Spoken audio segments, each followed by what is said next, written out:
Welcome back to SoulShift, the podcast where real life, science, and soul all get a seat at the table. I'm Mindy Gorman-Pletzer, and I'm here with my beautiful co-hosts, Christine Morgenstern-Shin and Allie Anderson. If you're new to SoulShift, this is a space for people, especially women in midlife, who are navigating big shifts in their bodies, their relationships, their work, and their sense of self. We talk about the moments that change us, the nervous system behind it all, and how to come home to yourself in the sometimes messy middle of it. Today, we're talking about something that so many women are experiencing but can't quite name.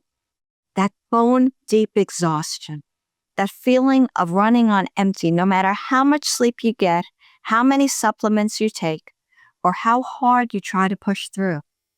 You've been told it's adrenal fatigue. You've been told your labs are normal, but you feel anything but normal. Our guest today is here to tell you what's really happening, and it's not what you've been told. Dr. LuLu Shimek is a naturopathic physician, functional medicine practitioner, and longevity expert.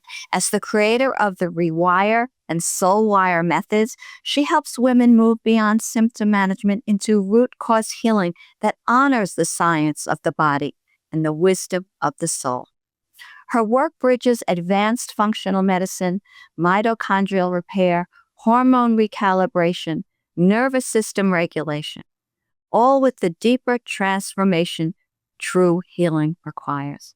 She runs an integrative clinic specializing in women's longevity, hosts the Genetic Genius podcast, and speaks internationally on functional medicine and cellular health. Dr. LuLu is also the co-author of Detox, Nourish, Activate, Plant and Vibrational Medicine for Energy, Mood, and Love, a visionary work that bridges plant medicine, vibrational modalities, and introspective practice. It is exactly the kind of science meets soul integration we love here on SoulShift. Practice is rooted in one truth. Your body is not broken. It's brilliant. Welcome to SoulShift, where modern science, ancient wisdom, and real life come alive. SoulShift is your weekly dose of inspiration and a reminder that meaningful change can be both gentle and powerful. Together, we'll unlock practical tools, share conversations that spark something beautiful, and celebrate every facet of your incredible human experience. Your energy matters, your growth matters, and you matter. Let's shift boldly, joyfully, together. LuLu, welcome to SoulShift. We are so grateful to have you here. Thank you. I'm so excited for this show. Your introduction just excited me so much. Like, I can't wait to talk. Fantastic. So let's dive in. I want to start where so many women find themselves: exhausted, foggy, disconnected from themselves. And yet their doctor tells them their labs are normal. They're told they're fine, but they don't feel fine. So what's actually happening in the body when conventional medicine says you're fine, but you feel like you're falling apart? I think that's a twofold question. So let's talk about it in two ways. One, let's talk about the labs themselves, and then let's talk about it from a systems analogy perspective, not to get too sciencey on you guys. But so from the lab perspective, the original ranges are prepared from a disease state, right? So the allopathic MD is looking for a disease with their patient. But from the alternative health or integrative medicine perspective, we're looking at it from an optimal vitality perspective. So those ranges actually are different. When someone comes into my office, I know they're experiencing fatigue, exhaustion, but I want to look and see how their body is running. So that's number one. One, it's not from the optimal perspective. And then number two is this systems analogy.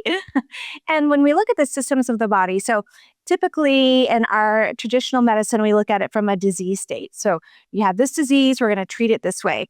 But when we look at it from a systems analogy, we want to look and see all the areas of the body that are out of balance from a system point of view.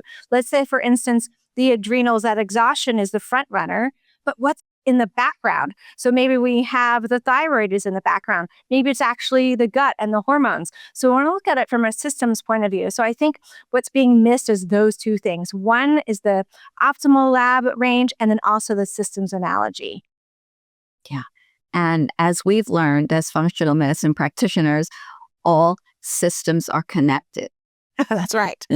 Exactly. But you mentioned adrenal fatigue, which is a topic or a saying that is so often thrown around when women, particularly busy women, are feeling foggy, exhausted, that bone deep fatigue, right? So what's going on with that bone deep exhaustion if it's not really adrenal fatigue? So when we're looking at adrenal fatigue, and that's a term that was coined that's not really like recognized in the traditional medical model, and I'll explain why. So the adrenals don't really function in the way that we think of as exhaustion and fatigue. They have a lot more things that they do in the body. They work with salt, sugar, sex, adrenaline, epinephrine. So they're really connected through a lot of different ways in the body. But when we look at adrenal fatigue, it's actually a 3-layered system. So one, we have the HPA axis, the hypothalamic pituitary adrenal axis. So the brain is communicating to the rest of the body about the exhaustion, so to speak. And that's coming from usually from a cortisol perspective, which is a whole other conversation, which we can talk about a little bit today too, if we get into it. 2, we have the mitochondria. So the mitochondria, those are our little powerhouses of the cells, right? You can think of it, each cell has its own battery. And in adrenal fatigue or exhaustion, that battery goes, wee, right? It gets like totally depleted.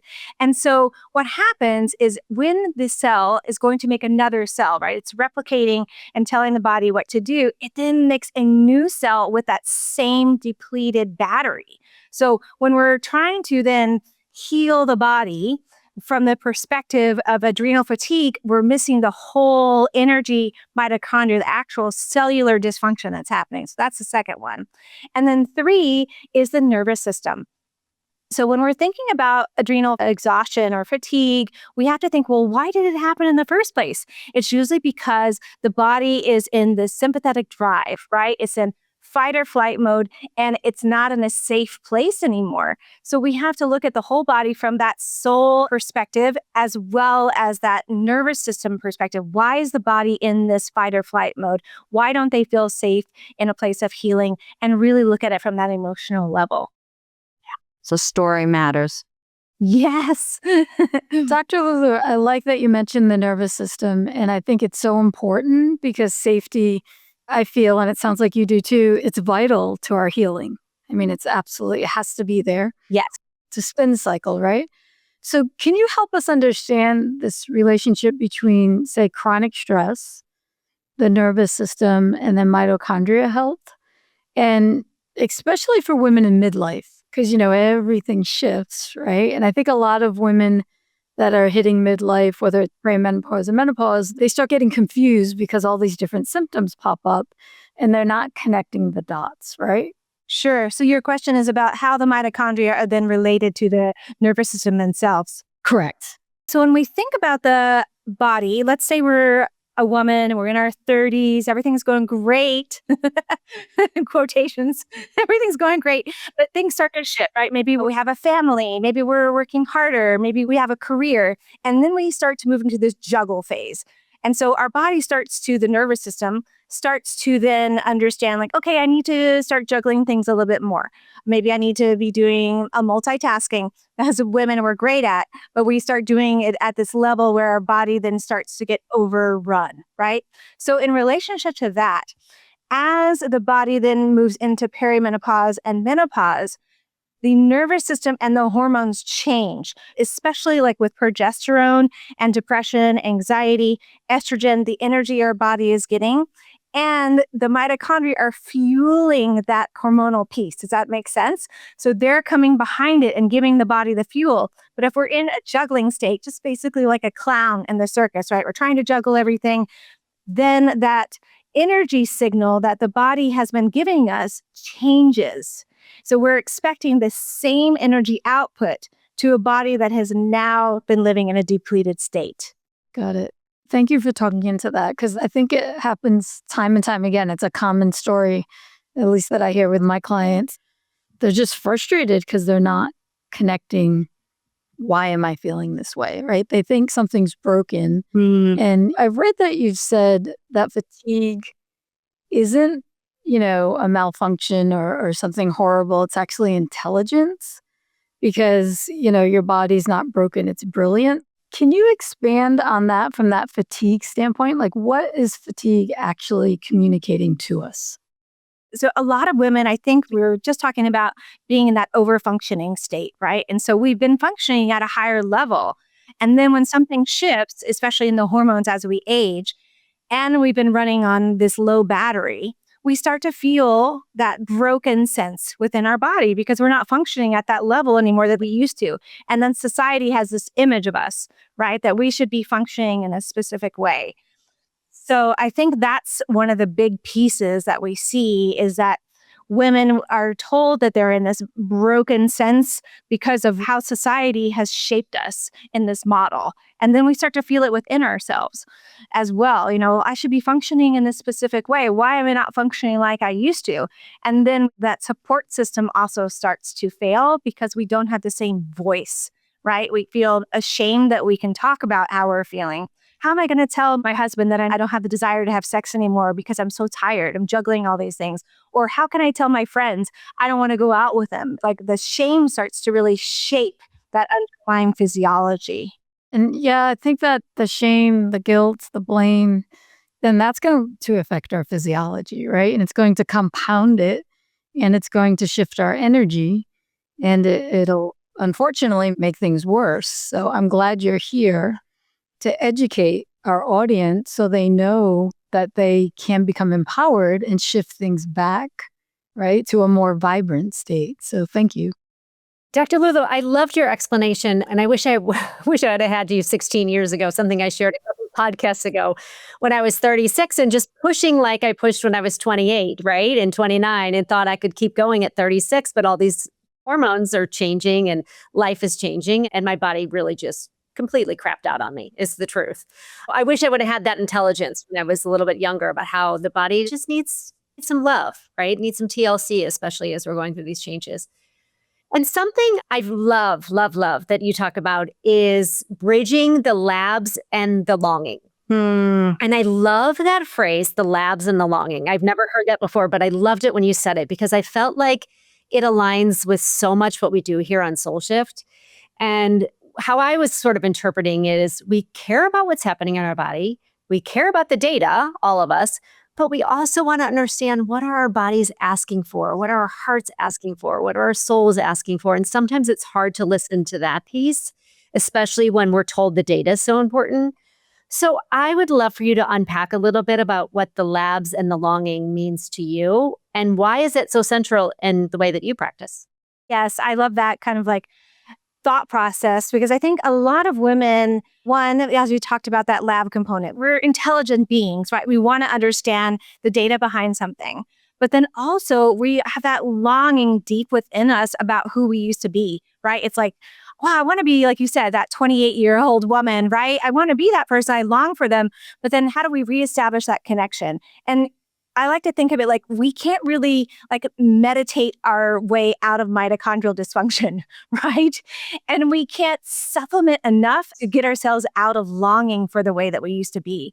It has to be that dual connection, that duality of bringing the soul and the science together to help us feel supported, to help us to feel, because we're never going to necessarily go back to that woman that we were in our 20s, right? Right. Because we're new women. We have to then create a new woman, this new beautiful wrapped present, a gift on our doorstep, right? Where we can open it every day and say, this is who I am. I longed for you and here you are, right? And then the labs can then match up to it because we figured out how to actually nourish the soul.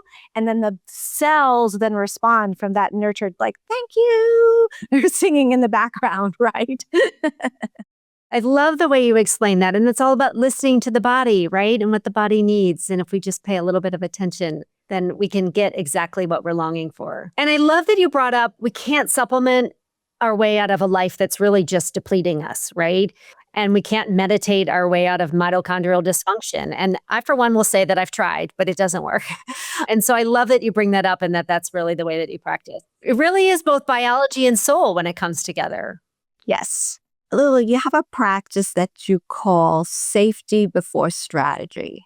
Mm-hmm. And you say it's the single most underused intervention in functional medicine. And I so want to talk deeply into this because so many of the women I work with have created identities based on the fact that they just don't feel safe, right? So they've developed strategies and behaviors that help them navigate the world that they don't feel safe in. So I'd love for you to walk us through this from your perspective. And if you could share one daily practice that you would give a woman who feels like she's running on empty, but doing so within a world that doesn't feel safe. Yes, I would love to do that. That's a great question. So let's look at the body from that, again, that safety strategy, like you just mentioned, from kind of like three components. So one, we want to look at breath work. One, we want to look at vagal toning, the vagus nerve. And then three is the nervous system, which we've been talking a little bit about already. So, and this is an easy practice to do at home. So you can start with breath work, and you want to make sure you're emphasizing the exhale in your breath work, because when we're exhaling, we're putting ourselves into that parasympathetic state, that resting and digesting. So it might seem like a super simple practice, and it is, but you could do it, in the morning, you can do it in the afternoon, you can do it in the evening. One thing I like to tell my patients is don't overwhelm yourself. So pick something that is going to work and fits into your lifestyle. So I always say start in the morning because then you're setting yourself up for success. So start with a breathwork practice. Maybe you're doing that for 1 to 2 minutes, just sitting in a nice quiet space, practicing on inhaling for a count of 4 and then exhaling longer for that count of 6. So sometimes you'll hear practice like breath work where you can do a 4-4-4, but we're practicing on a longer exhale here. So that's number 1. Number 2 is we want to practice vagal toning. So the vagus nerve runs through our entire system. Well, not the entire, it doesn't go past the large intestine, but it runs through the body, from the brain, through the chest, through the heart, through the organs. And when we practice, so you're starting with the breath work, and then you're going to add in a hum to that. And so what that does is it activates the vagal system of the body, the vagus nerve, which activates the parasympathetic system, which puts you into rest mode. So all you have to do, so you're practicing this breathing, inhaling and exhaling, and then you're going to start using a vagal tone sound. And the best way I find to do that is to put the tongue on the roof of your mouth and just hum. So you're inhaling and then exhaling. And you can, do that as long until that breath exhales out. So now you have activated those 2 pieces. And the third piece with that is the parasympathetic mode, right? So that's establishing the safety component. So we've put yourself into that mode.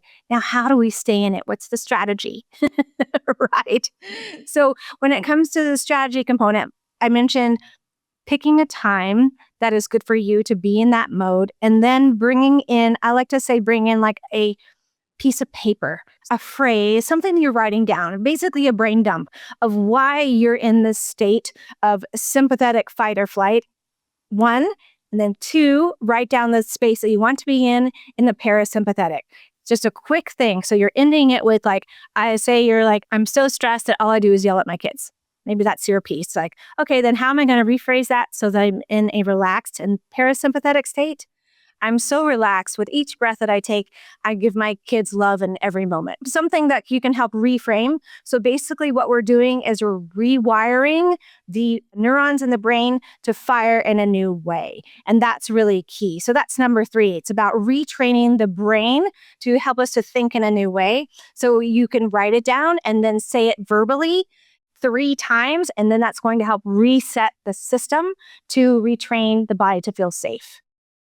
Yeah, and I love that because if I could simplify it a little bit, thinking about the women I work with, you're giving them something to do that in turn will help them to become the change they want to see. Because there's a big difference between doing and being. Yes. And we want our clients to start believing that there is the possibility of peace on the other side.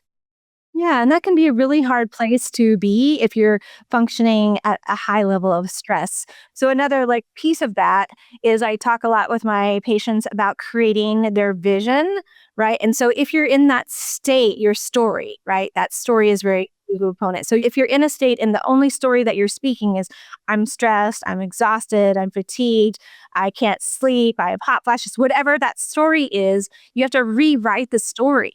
You're writing your own novel. And if that novel has the same ending over and over again, it's not going to have the same ending that you want it to be for your life. So coming back in and creating a new story, maybe you don't believe it fully in the beginning, but then if rewriting it over and over and changing it, emphasizing it a new way makes the change. Yeah. And it can become a happily ever after.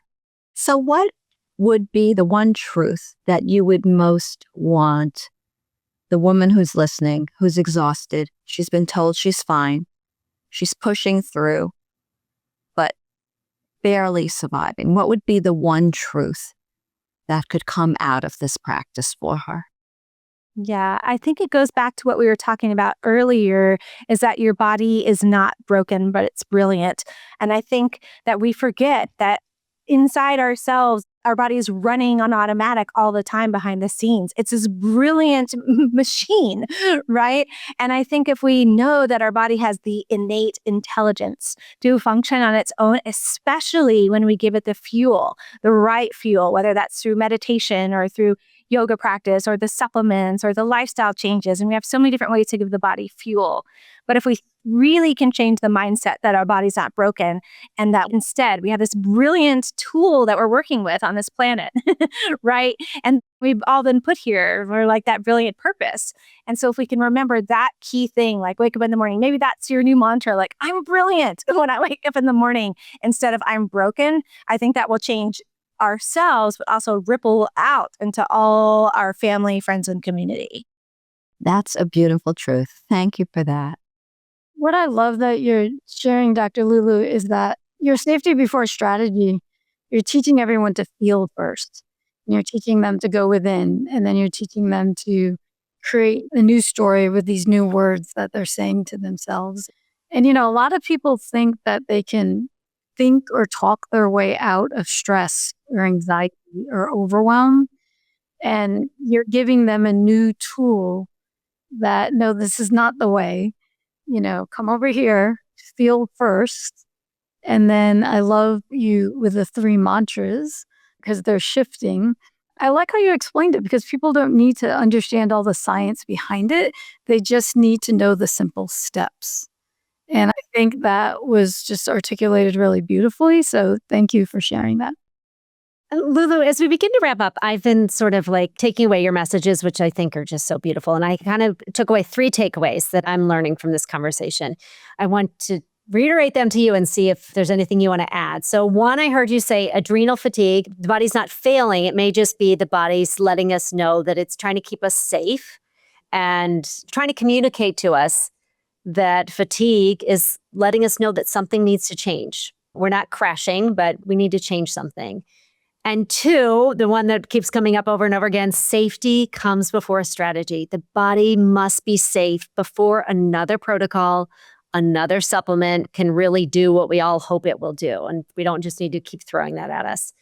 And 3, the body's not broken. Something we talk about here a lot on SoulShift. The body is just communicating, and we really have to learn how to listen to it. So going back to fatigue may just be honestly looking at that we're pushing, we're overriding, we're living a little bit out of alignment of where we're supposed to be living right now.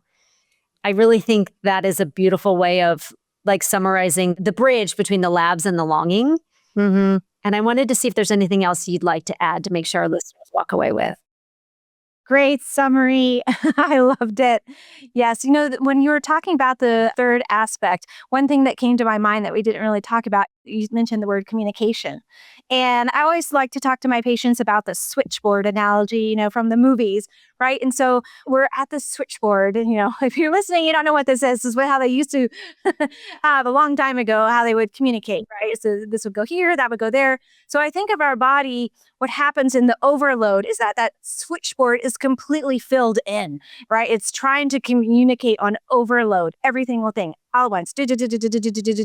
So if we think about what's our main source of communication, the main message, maybe that is calm, right? Maybe that's your main message. So how can then you have that peace in every moment of your life as you're waking up? Like maybe it's baby steps, but when you wake up in the morning, how can you have that calm message? How can you have that calm through breakfast? How can you have that calm when you're driving? Maybe you're listening to calm music, right? How can you have that with lunch? So I think that's the piece that we just didn't touch base on there, is the communication, because our body sends so many communications. It's a messenger like overload, a party, right? We want to be the main person at the party. We want to be the host, the primo. And so we want to be able to say this is the message I want every cell to be giving in the moment. I love that. I could feel the stress of the switchboard being overwhelmed when you said that. Oh, I felt that. And then I felt how can we just feel calm right now? That's it. We just need to focus on this moment. I love your message. Dr. LuLu, I know you have some incredible offerings. And so can you share with our listeners where they can first contact you and learn more about you? And then if you have anything in particular that you'd love to share for our listeners. Sure. Yes. Well, a great way to find me is on Instagram. I'm always there, loving my community. And that's at Dr. LuLu Shimek. It's super easy. So find me there, and then you can just strike up a conversation. That's where I'll be. And I'm super easy to get to there. And then also, I have an amazing freebie for your listeners. It is my HPA Axis, basically like reset freebie. This is like a gold mine for your listeners. It's really going to help set the groundwork and give them these steps that we just talked about today. So it's a really great one. So I gave the link, and you can share that, or if they can't find it through you, of course, message me and then I can share it there as well. But I think it's just a really amazing freebie. It's packed full of my brain on paper. Thank you for that. And thank you for this conversation. And all of the links will be in the show notes. And of course, maybe there'll be some more by the time the show notes are published. So again, I want to thank you, LuLu, for this fabulous conversation. This was gold. You gave us so much to feast on, really, and you just talked about the true meaning of nourishment. I love that. And you validated for us that women who are experiencing feeling less than, it's real. It's not in our heads. That our bodies are communicating brilliantly. Again, there's that word communication. And the practical tools to begin healing at the cellular level and the soul level are there for us. And it's exactly what our listeners need. Really beautiful. Thank you again so very much. Thank you for having me. It was a wonderful conversation. I really appreciate you taking the time to talk with me today. I love how you've bridged the science and the soul so seamlessly. You're not asking women to choose between labs and longing. I love that. That in itself is golden as well. You're showing them that real healing requires both. And so to everyone listening, if you've been exhausted for so long, you can't remember what energy actually feels like, or if you've been told you're fine and you know you're absolutely not, or if you've been pushing through at the cost of your vitality, please hear this. Your body is not broken. It's brilliant. I love, Dr. LuLu, that's your, golden thread message, because it's so powerful. And just know your body's just simply trying to have a conversation with you. The greatest gift we can give ourselves is to connect to the wisdom of our bodies. And thank you for helping us and our listeners to understand that. And as we always say here on SoulShift, small shifts create big transformations. And sometimes the most powerful shift is simply stopping long enough to listen to what your body has been trying to tell you all along. And don't forget to download Dr. LuLu's HPA Reset Guide, book that discovery call, and start honoring both the science of your biology and the wisdom of your soul. You deserve to feel alive again. And if you're new here, welcome to the SoulShift community. Subscribe wherever you listen to podcasts and join us every week as we explore the moments that change us, the nervous system behind it all, and how to come home to yourself in the middle of it. So until next time, keep shifting your mind, igniting your soul, and thank you for being here. Thank you for sharing the sacred time today. We hope something in this conversation touched your heart And offered nourishment for your soul's journey. Remember, transformation is most effortless when it happens one tender shift at a time. Until next week, we invite you to carry one insight from today into your life. Not as a task. Think of it as a superpower to yourself. If something resonated, we'd love to hear from you. If you're joining us on YouTube, feel free to leave us a comment below. Your words ripple outward, offering connection and comfort to others walking this path beside you. If SoulShift feels like home, please subscribe and consider leaving us a review. Your support will help us reach more hearts that need to hear they're not alone. We're holding you in love, so know you're not alone. Your journey matters. May your heart be filled. And may your path be filled with grace.